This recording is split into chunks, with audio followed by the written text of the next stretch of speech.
اچھا، ایک کویشچن جو بہت فریکوینٹلی کیا جاتا ہے وہ یہ ہے کہ آپ کیسے ہمیشہ خوبصورت رہ سکتے ہیں، یا پھر کلائنٹس مثال دیتے ہیں کہ وہ کچھ اداکار ہیں، کچھ ماڈلز ہیں، they never age out,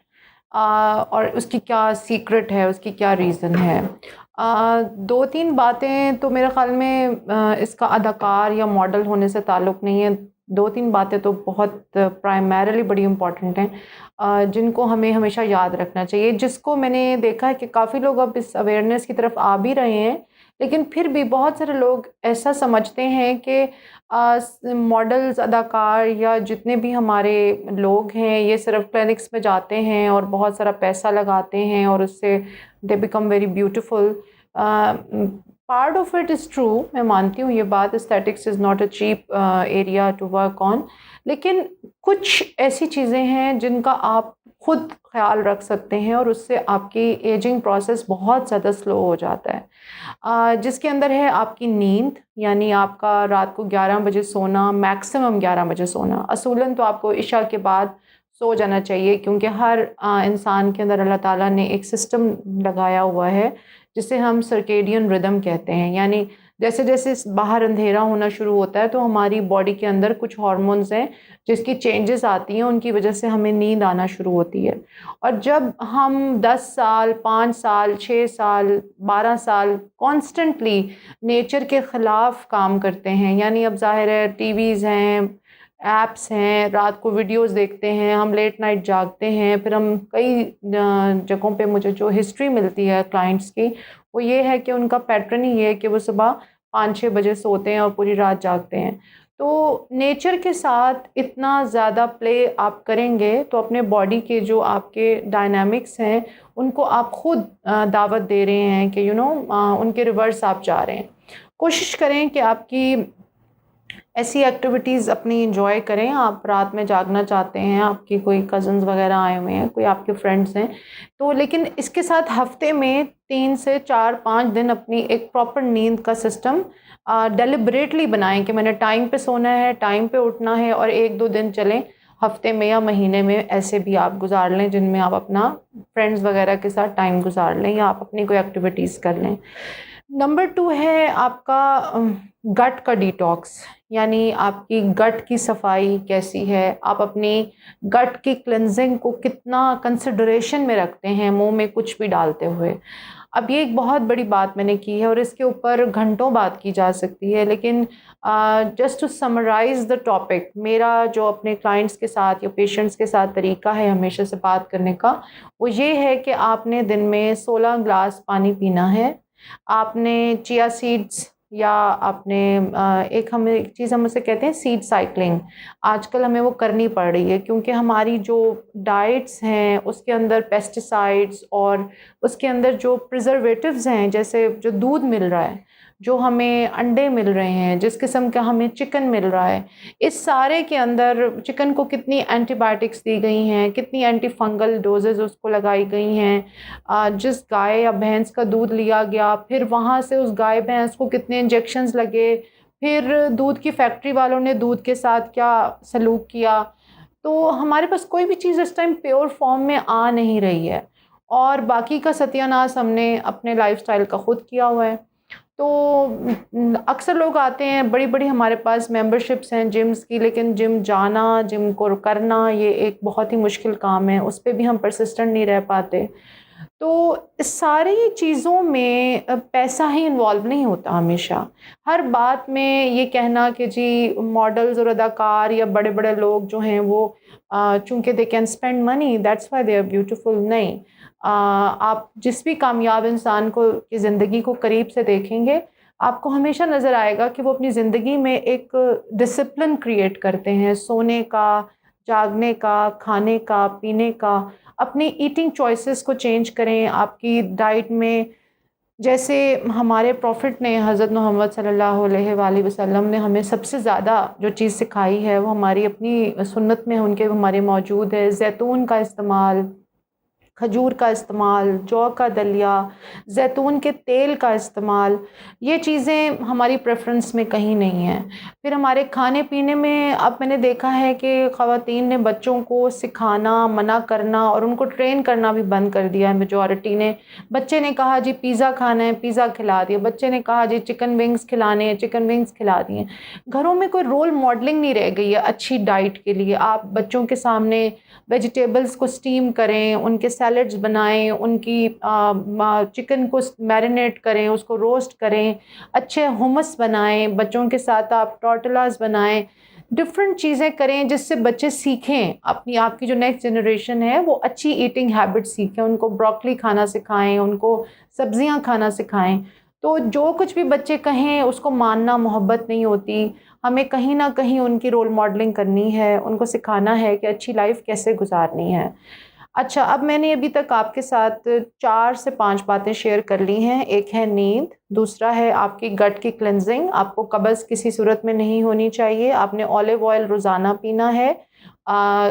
extra virgin olive oil نہ لیں، 1 ٹیبل سپون یا 1 ٹی سپون آپ کا جو گرین اولیو آئل ہے وہ آپ ضرور پئیں، اس سے آپ کی گٹ جو ہے وہ موئسچرائز رہتی ہے، ورنہ آپ سیلڈ میں یوز کر لیجئے، اور جو آپ کا ریگولر سیلڈ ہے اس کے اوپر آپ ایپل سائڈر ونیگر بھی ڈال سکتے ہیں، وہ بھی بہت اچھا ہے آپ کی گٹ کی صفائی کے لیے۔ اسبگول کا چھلکا استعمال کریں، اس کے علاوہ گرین ٹی کا بہت زیادہ استعمال کریں، سونے اور جاگنے کا پیٹرن بنائیں، آدھے گھنٹے کی واک کریں بشک، لیکن کریں، اور اس کو بالکل بھی انڈر ایسٹیمیٹ نہ کریں کہ آدھے گھنٹے کی واک جو ہے اس کا کوئی فائدہ نہیں ہے۔ اور گرمیوں کی چھٹیاں ہیں، سردیوں کی چھٹیاں ہیں، اس میں ہمیں چاہیے، ہم سب لوگوں کو چاہیے کہ ہم بچوں کے ساتھ جو ایکٹیویٹیز پلان کریں وہ سوئمنگ ہونی چاہیے، وہ آؤٹ ڈور گیمز ہونی چاہیے، اس قسم کی ایکٹیویٹیز ٹریل پہ لے کے جائیں تاکہ ہمارے بچے جو ہیں وہ گھر سے نکلیں اور باہر کی ایکٹیویٹیز میں ہم ان کو انوالو کریں، کوئی سپورٹس میں ان کو انوالو کریں، کوئی سپورٹس کیمپس میں ان کو لے کے جائیں، اور ساتھ خود بھی جائیں، صرف ان کو نہیں لے کے جائیں۔ اچھا، اس کے علاوہ جو انتہائی امپورٹنٹ فیکٹر ہے وہ ہے آپ سٹریس کو کیسے ہینڈل کرتے ہیں، آپ سٹریس کو کیسے لیتے ہیں، آپ کی پرسنالٹی ٹائپ اے ہے، ٹائپ بی ہے یا ٹائپ سی ہے۔ تو اگر سٹریس ہینڈلنگ، سٹریس سب کی لائف میں ہے، آج کل کے جو مٹیریلسٹک ہمارا ایک میٹروپولیٹن ہمارا رہنے کا طریقہ اربن لیونگ ہے، اس میں تو سٹریس پہلے سے بھی بہت زیادہ ہیں as compare to 50 years ago. تو اپنی سٹریس کی جو ہینڈلنگ کیپیبلٹی ہے اس کو بڑھانے کے لیے سب سے امپورٹنٹ بات ہے اپنے آپ کو سمجھنا کہ آپ کون ہیں، اور جب آپ تک سٹریس پہنچتا ہے تو آپ کیسے ریئیکٹ کرتے ہیں، اور اگر آپ کا سٹریس کو ہینڈل کرنے کا طریقہ ابھی تک ٹھیک نہیں ہے تو اس کو زندگی کی کسی بھی سٹیج پہ ٹھیک کیا جا سکتا ہے۔ اگر آپ کو زندگی کے کسی بھی حصے میں لگتا ہے کہ جی مجھے سٹریس ہینڈلنگ میں پرابلم ہے، یا مجھے انزائٹی ایشوز ہیں، یا مجھے پینک اٹیکس ہوتے ہیں، یا میرے پہ جب بھی کوئی سٹریس آتا ہے تو میں ایک بہت ویئرڈ طریقے سے افیکٹ کرتی ہوں، ایکٹ کرتی ہوں، تو آپ کو کنسلٹنٹ سے ہیلپ لینی چاہیے اس بارے میں، اور اس کے بارے میں کوئی شائنس نہیں ہونی چاہیے۔ ایک اور ایشو جو میں بہت کامن دیکھ رہی ہوں آج کل، جو ینگ اور مڈل ایج اور ایون جو ایجڈ لوگ ہیں ان سب میں بڑا ایک پرسسٹنٹلی نظر آ رہا ہے، وہ ہے ڈپریشن۔ اینڈ اکثر لوگوں کو اپنے ڈپریشن کی وجہ نہیں پتہ ہوتی، why they are depressed, why they don't feel like to be happy. ان کے پاس سب کچھ ہوتا ہے، ان کے پاس ہر نعمت ہوتی ہے، لیکن they are not contented, they are not happy, and they don't know کہ وہ کیوں خوش نہیں ہیں۔ تو اس سلسلے میں بھی آپ کو ڈیفینیٹلی ہیلپ لینی چاہیے کنسلٹنٹ سے۔ اور جہاں تک خواتین کا تعلق ہے، خواتین کی زندگی میں بیبیز کے ساتھ، یعنی with every pregnancy, as a gynaecologist بھی میں اس بات پہ بہت عرصے سے بات کرنا چاہ رہی تھی کہ خواتین کو اس بات کا نہیں پتہ کہ ہر پریگنینسی کے اندر ان کے ہارمونز کتنے چینج ہوتے ہیں، اور پھر جب وہ بیبی ڈلیور ہو جاتا ہے تو اس کے بعد ایک خاص فیز ہوتا ہے جسے ہم کہتے ہیں پوسٹ پارٹم بلوز، یعنی پوسٹ پارٹم ڈپریشن۔ اس کی کیا ریزن ہے؟ وہ پوسٹ پارٹم ڈپریشن اس لیے آتا ہے کہ آپ کی باڈی کے اندر جو ہے وہ بیبی کو دودھ پلانے کے لیے کچھ ہارمونز خاص قسم کے انکریز ہو جاتے ہیں، اور پلیسینٹا کے بند ہونے کے بعد وہ سارے hormones they lead to a state of depression. اب ہماری خواتین کو اس بات کی آئیڈینٹیفیکیشن نہیں ہوتی کہ بچہ پیدا ہونے کے بعد وہ نیکسٹ 3-4 منتھس بلا وجہ کیوں کونے میں بیٹھی روتی رہتی ہیں، یا کچھ خواتین اپنے بچوں کو ہرٹ بھی کرتی ہیں. تو یہ نالج ماں باپ کو، خامدوں کو، گھر میں سب کو ہونا چاہیے کہ یہ خاتون اب ایک معاملے سے گزری ہیں، ان کے اس ٹائم ہارمونز جو ہیں وہ ابرپٹ ہوئے ہیں، and we need to understand, ہمیں انہیں کلوز واچ میں رکھنا ہے. اور اگر معاملہ تھوڑا سا سنجیدگی کی طرف جائے تو ہمیں پھر کنسلٹنٹس کے ساتھ رجوع کرنا ہے اس معاملے میں.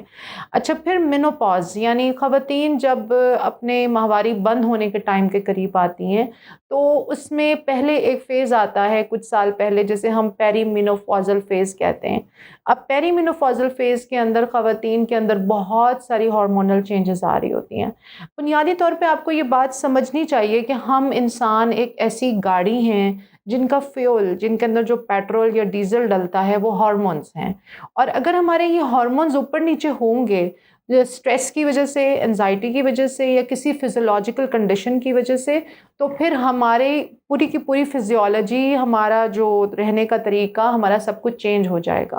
اور یہ سارے معاملات اگر ہم سمجھ جائیں اور ان معاملات کو ہم ہینڈل کریں تو آپ یقین کریں کہ ایک اچھی سکن روٹین کے ساتھ آپ اپنے ایجنگ پروسیس کو کافی حد تک 50 to 60% کنٹرول کر سکتے ہیں. اور اگر آپ یہ سب کچھ نہیں کر رہے اور آپ کا ایک انتہائی مطلب بکھرا ہوا لائف سٹائل ہے جس کے اندر آپ کو نہیں پتا ہوتا کہ آپ کس دن رات کو کتنے بجے سوئیں گے، آپ کل کھانے میں کس ہوٹل میں کھانا کھائیں گے. کچھ میرے ایسے کلائنٹس آتے ہیں جو کھانا ہی باہر سے کھاتے ہیں، یعنی ان کے گھروں میں سب کچھ ہوتا ہے لیکن وہ ان کو گھر کا کھانا پسند نہیں ہے کیونکہ اب وہ اتنے عرصے سے باہر ڈائن آؤٹ کر رہے ہیں کہ وہ نارمل گھر کی سبزی، دال، بھاجی، دہی، لسی اس کو انجوائے نہیں کر سکتے، انہیں باہر کا کھانا کھانا ہوتا ہے. تو یہ باہر کے کھانے کے کانسٹنٹ جو 5-7 سال بعد نتائج نکلتے ہیں وہ ڈفرینٹ قسم کے گٹ کے اندر آپ کی ایچ پائلوری انفیکشنز یا ڈفرینٹ قسم کے پرابلمس کھڑے ہوتے ہیں، پھر ان کی اینڈوسکوپیز ہوتی ہیں. تو میں آپ کو ڈرانا نہیں چاہتی کہ باہر کھانا نہ کھائیں، کھانا ضرور کھائیں، لیکن کوشش کریں کہ آپ کا جو پورے مہینے کا ردم ہے، کھانے کا جو پیٹرن ہے، اس میں سے 90% آپ کا کھانا گھر میں پکے، آپ کی اپنی نگرانی میں پکے. آپ چاہے دال لیں، چاہے آلو کی ٹکی لیں، اور کھانے کے پورشن کو پراپرلی ڈیزائن کریں. کھانے کے اندر کبھی بھی چکن، بالکل کچھ گھروں میں صرف چکن پکتا ہے یا مٹن پکتا ہے یا بیف پکتا ہے، یہ بالکل صحیح پیٹرن نہیں ہے. آپ کو روزانہ گھر میں دال، سبزی اور جو میٹ ہے اس کو ہفتے میں 2 دفعہ بننا چاہیے. باقی آپ کے گھر میں سبزی، دال، سیلڈ، ابلے ہوئے چاول، دلیا، اس قسم کی چیزیں بچوں کو کھانے کی عادت ہونی چاہیے، لوبیا، تاکہ بچے جو ہیں وہ ہر چیز کھائیں اور آپ کی نیکسٹ جنریشن جو ہے وہ ایک ہیلدی ایٹنگ پیٹرن کے اوپر بڑی ہو. تو ان سب باتوں کی اہمیت کو، یعنی یہ ساری باتیں میں پھر سے گنوا دیتی ہوں. آپ کا پانی پینے کا طریقہ، گرین ٹی، آپ کا سونے جاگنے کا طریقہ، آپ کی سٹریس ہینڈلنگ، آپ کی اس بات کی آئیڈینٹیفیکیشن کہ کہیں آپ کو ڈپریشن تو نہیں ہے اور آپ کو ڈپریشن کی دوا کی ضرورت تو نہیں ہے. اور ڈپریشن کی دوا لینا